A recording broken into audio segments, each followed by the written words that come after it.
Hello, adventurers. Today we're actually going to talk about planning a trip to Walt Disney World. If you've never been to Walt Disney World, definitely listen up because these are some of the things that most people take for granted, I think, and especially here living in California because we have Disneyland. We don't really know what to expect when we go to Walt Disney World. Now, I do specialize in Disney travel, but I have never been to the Magic Kingdom until last week. And I've got to tell you, it was definitely an eye opener. It's not anything like Disneyland, California. So let me go ahead and share with you what my experience was like. So, talking about the beginning of the trip is actually the planning stage. I was actually lucky enough to be a part of a convention that we decided to go to Disney, and all of the rooms were actually included in that portion of our vacation. So once we got the room situated, they actually sent us an email with instructions on how to do your transportation from the airport to the hotel. Also, you get to go on the Disney app and register. And I actually just used the same login that I used for Disneyland, and it actually just transferred everything over, which was great. So now I have both apps with the same information. So I guess it kind of links everything up. So I logged into the Disney app, put our confirmation number into the hotel, and then boom, like the hotel information just pops up in the app. And then from there, we actually bought our tickets. Now we had the option of buying half day tickets, which are good until a certain time. You can't go in until a certain time of the day because we were with this convention, but we decided to do full day park hopper tickets. So those were actually purchased through Disney Travel, and I ended up logging those also. So once you get the ticket email confirmation, you put that confirmation into the app, and then automatically your tickets are populated into the app with the dates that they're valid for. So now I'm seeing everything kind of coming together, and I'm like, wow, this is really cool. So I get the tickets in there, and I start looking at fast passes, because as soon as you get your tickets loaded, you get 3 fast passes to use throughout the day, and you could schedule them ahead of time. So this was like a couple of months before we even went. I was already selecting the attractions on the days that we were going to be at specific parks, and it was just loading up in there, which was great. Also, too, the room check-in. So if the room that you have on property is if you have the confirmation number, you can actually check into your room like right now. Like, you're not going for a month. You can actually check into the room right now, so that once it's ready, they send you a push notification that the room is ready, and they also send you an email with the email address that you registered with to let you know that the room is ready. So everything is very automated. And then you have your magic bands that are linked to everything. They're linked to your park tickets. They're linked to your room. So you don't really need to carry a lot of stuff with you. You can just use your magic band to open the door to your room. You don't even have to go to the front desk. You can use it to make purchases on souvenirs, restaurants, anything that you want to do that has a cash register. You just tap the magic band to the register, and it will charge that. So that was really cool too. And the other thing was that the whole transportation, when we arrived really early in the morning. It was like 6:30 a.m. And they have a shuttle bus area for Disney. Well, they send you luggage tags. Once you register with the Magic Express, they actually send you luggage tags by mail. You put them on your luggage, and it alerts the folks that are at the airport that you're going to a Disney resort destination, and they pull all of the luggage out, and then they send it to the hotel that you're at. And then when you get to your hotel room at whatever time, like they say it usually takes 3 to 4 hours to get there, your bags are already there.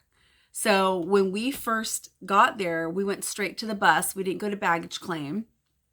And by the way, my ticket for the baggage, you know, the little sticker that you put on it that said it was a Disney resort stay, I didn't get those. So I had to check in where the bus is to take you to the hotel, and I just told them, hey, I never got our alerts to go for the luggage to go to the room. And they said, oh, don't worry about it. They took down the information from the luggage tag ticket from the flight.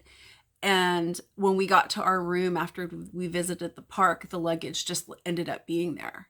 So I was like, wow, this is just like really first class VIP service. So yeah, so that was really an amazing part of the journey, was all of the things that they prepare you for before you go. One of the things that was not something that I was prepared with when we went was the distance.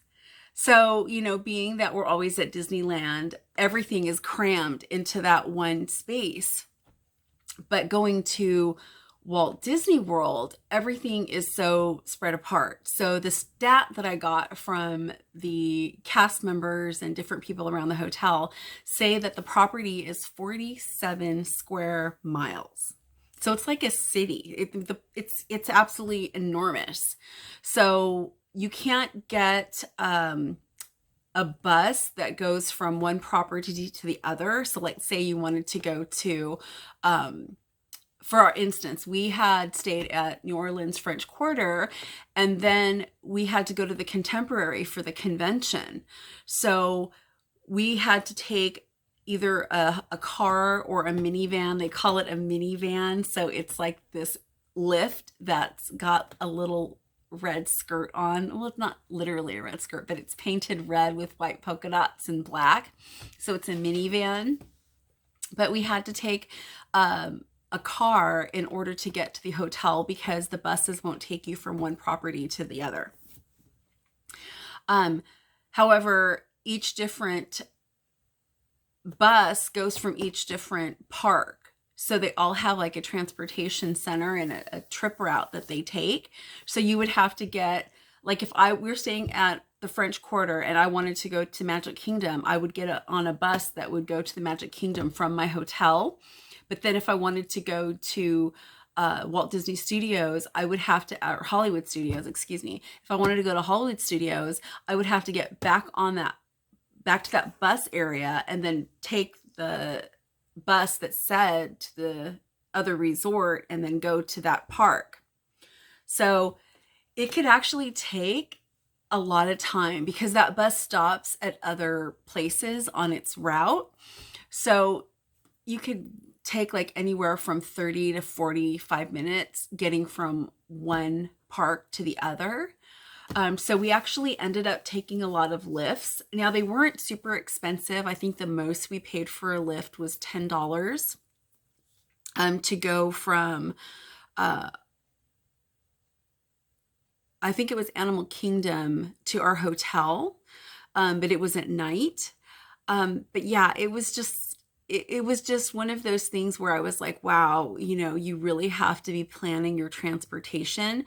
That's why, you know, before we visited Magic Kingdom, we had a lot of people that were telling us, oh, you know, you should go. You need to go to Walt Disney World. You guys love Disney so much. You should go. And you don't have to stay on the property because it's expensive. And right now, my point of view at this moment in time is that if you're going to go to Walt Disney World and you plan on doing the parks, you need to stay on property. I know it can be a little bit more expensive, but you're probably going to pay more in time and cars than you would to just pay a little bit extra for the hotel room and get all of those perks included. I can't even imagine staying in a property that is not on the resort. I know, does that sound crazy? Because you don't get all of those benefits.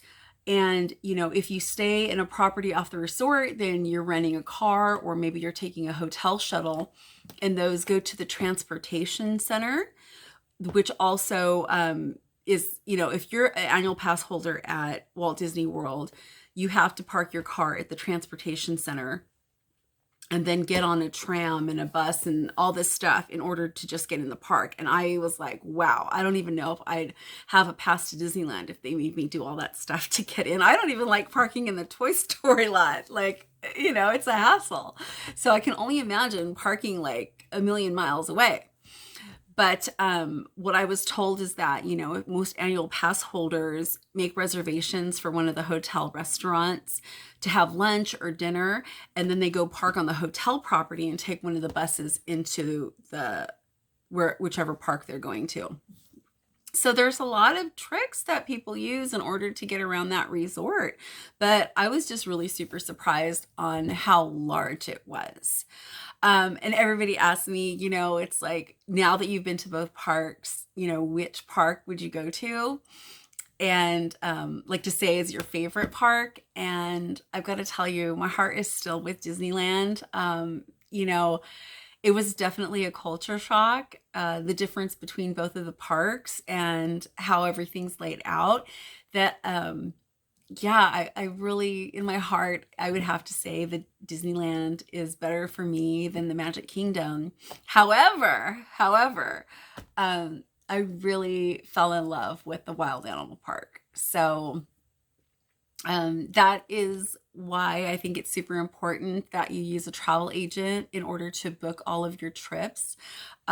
People don't understand what goes into making the magic happen and to having that flawless experience. So definitely subscribe. There's links to social media on my page. But thank you so much for listening today, and happy and safe travels. Bye.